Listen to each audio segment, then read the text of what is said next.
Hi you guys. So today I want to share with you my labor and delivery story with this little guy. He's actually like almost a month old. He's almost 4 weeks. He'll be 4 weeks on Saturday and today's Thursday. So I'm getting this up kind of late, but I really wanted to film this. So let's just get into it. While I still have quiet kids, I've got Charlie at the table here with me playing with Play-Doh, and as you can see, he's just cuddling with Mama. So yeah, let's just get into it. So if you watched my last video, you saw that I was scheduled for an induction on Saturday, September 5th at 7 a.m. Well, I ended up going into labor on my own at 4:30 that morning. I had like woke up at 4:20 and like I felt like I just had a dream that I had a contraction, but I just went back to bed, and then like within a couple minutes I woke back up and I had to go to the bathroom. So I went into the bathroom and my contractions started, and like right away they were like 3 minutes apart, and that was the same with Charlie. With my labor with him, my contractions started like when they got intense, they were like really close together, like 3 minutes. So anyway, so I'm like, oh my God, I think I'm in labor. So I go and wake up Matt, and well, I didn't really wake him up. I just told him like, hey, like I think I'm having contractions. And he said, okay, I'm gonna just keep sleeping because it was like 4:30 or I don't know, maybe closer to 5, but it was like almost time for him to get up anyways if we were gonna go in for my scheduled induction, because we had kind of said like, I don't know, should we go in early? I'm like, I think we can probably just still wait till my induction time.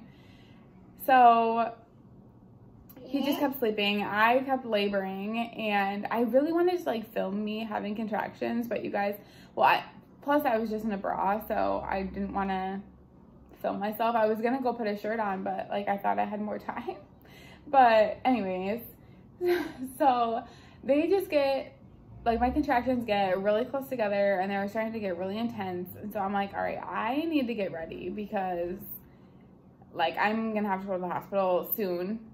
So I start brushing my teeth, and like I hardly brushed my teeth because you guys, I could not even get through it. Like I was literally, my contractions were so bad I could hardly brush my teeth.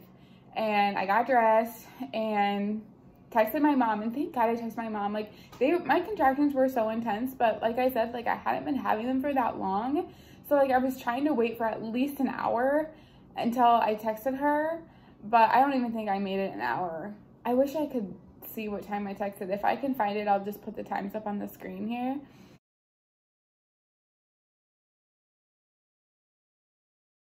But anyways, I texted her, and within like 25 minutes, she was at my house. Thank God she came when she did.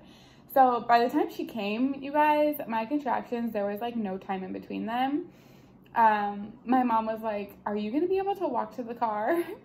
And basically when she said that, I just got up and walked to the car because I'm like, you're right. Like I need to get going.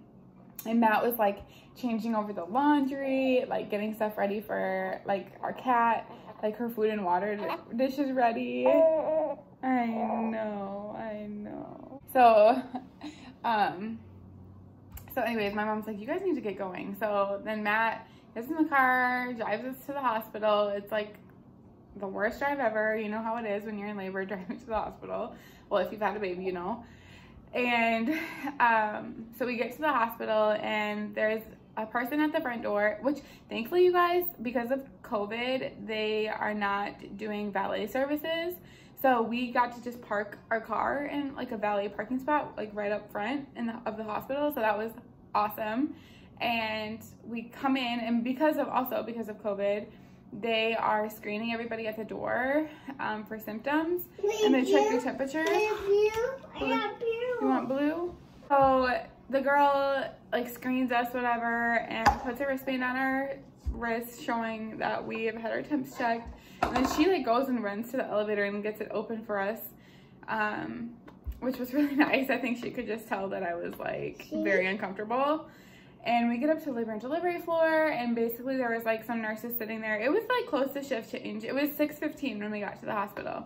That's what time they admitted me at. And they get me into a room, and they're starting to get me all ready, like trying to get my IV in, and they like couldn't get it in on this side. I still have a bruise on my arm. And like I said, he's almost 4 weeks and I literally still have a bruise. And then they got in on the other side and they were trying to get my antibiotics going because I was GBS positive. And so I had to have antibiotics in before delivering the baby. And those antibiotics actually are supposed to take 4 hours to totally like be administered to you. So they were just starting to get that started. And they also, I guess, started me on PIT, which they said that they do to everybody. I didn't know that, but whatever. So I was like, they checked me. They're like, let's check you. And I was still wearing my clothes. Like I still had my shirt on. They told me to take off my pants. And so I just had my pants off, but I had my like normal shirt that I wore into the hospital there. Like I didn't put on a gown. And they checked me and I was a 7 and I was a 4 the day before at my appointment. So I had really progressed and I was a 7 and I was like, right when they told me I was a 7, I was like, I'm screwed. Like there's no way I'm gonna get an epidural because I'm already a 7, but my water hadn't broke yet. So I was like holding on to that. And I was so uncomfortable. Like I was like screaming. Like I was so uncomfortable. And the nurses were amazing. Like labor and delivery nurses, they are amazing. Like I don't think I could have done it without them.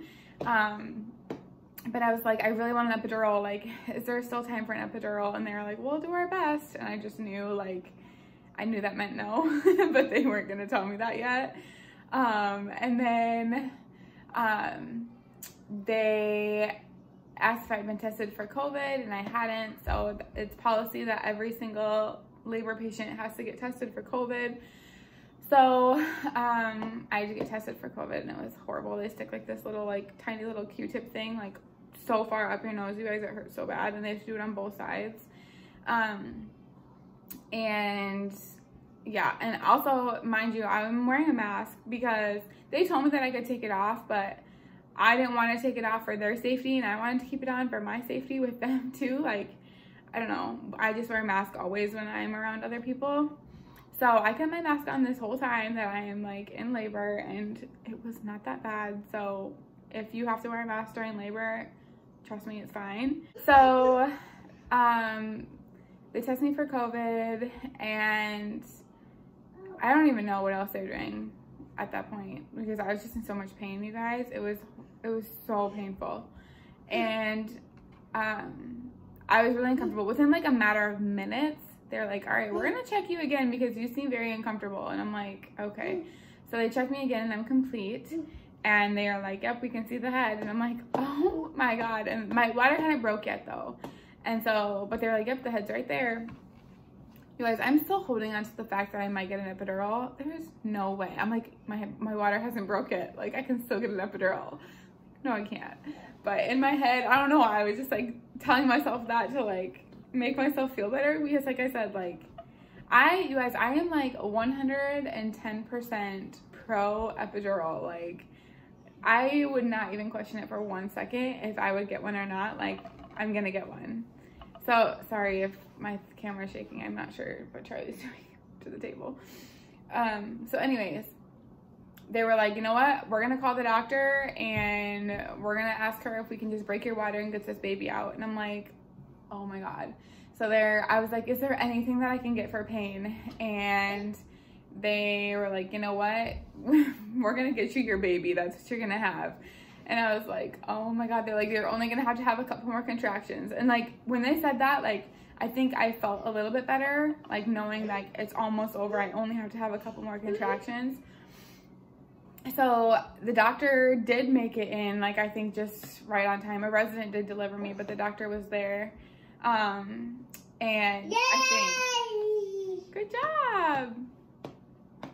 So you guys, I got there at 6:15. Oh, they broke my water at 6:23. So I got there at, no, 29.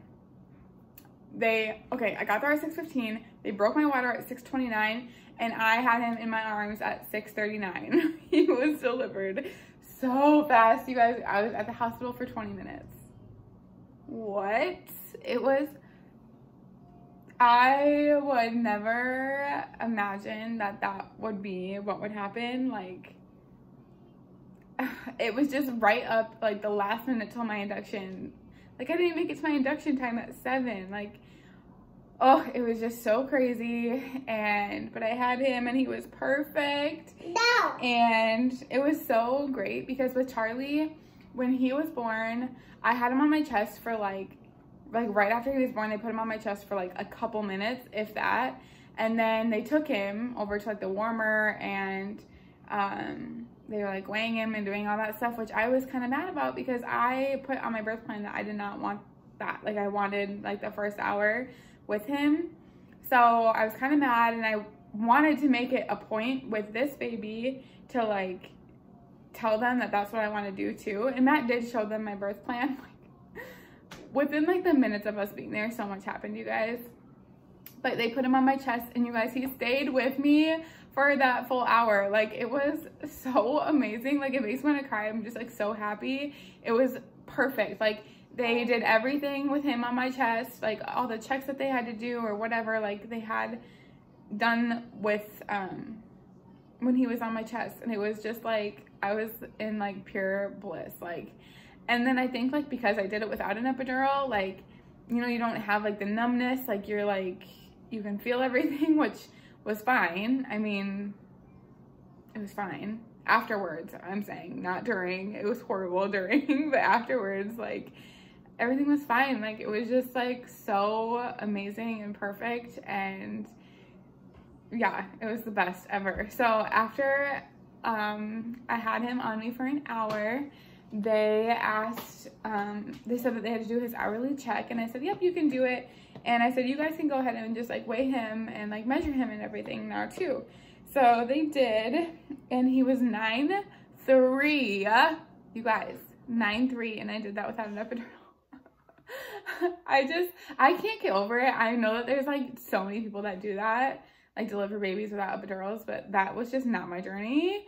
And so like the fact that I did it, like I'm really proud of myself. So that is wild. But yeah, he was 9'3", 21.5 inches long, and yeah, perfect. Like I don't know, he was just perfect. Like there was no, oh, he's smiling. Was that a little reflex smile? But yeah, he's so perfect and the perfect addition to our family. Charlie is the best big brother. I have so much fun, like adorable footage of them two together that I will put in a future video for you guys to see. But yeah, and we ended up being able to leave the hospital and go home the next day at like noon, I think. So it was like so quick. Like I delivered him Saturday morning and we went home Sunday at noon. Like so it was awesome. It was so nice to be able to come home. And yeah, so that is his labor and delivery story. It is so crazy. But yeah, everything really went perfect, and now we have this sweet baby boy. I don't know if I've told you guys his name. This is Kai. I'll show you guys. This is baby Kai. He's just the sweetest boy. So yeah, that's all that I have for today's video. Thank you guys so much for watching, and we'll see you in our next video. Bye.